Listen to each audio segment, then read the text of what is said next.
Ki a sunanki? Fatima. Kina wani jiha ne? Jihar Roma.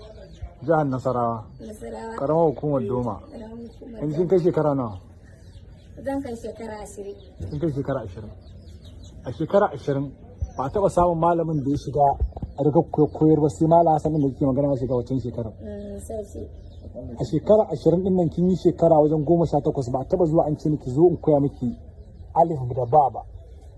Sai dai kawai ki fito ki wanka ki ci abinci ki kwanta ki bacci. Sai dai wani je na samu wani tambaya. Ki tambaya. In kin yi ne tambaya kenan. A rigan nan na kuma kina maganar cewar kuna da mutane sun fi 200 zuwa ga 500.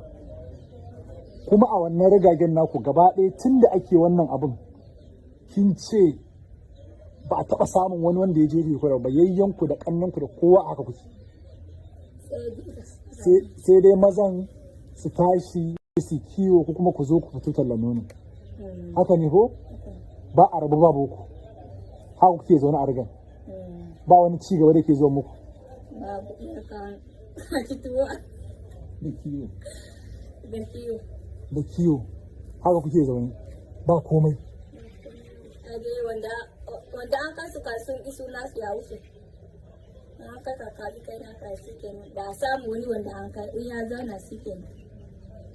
Amma wannan al'ummar tana zaune wajen mutum 500 ba maganar wani a rabu da boko ba kusan komai a wajen ba.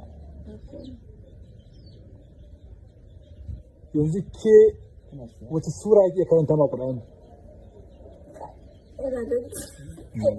Ban kai ba. Ba sura da yake karanta ma Qur'ani. Gaskiya ban kai ba. Fatiha.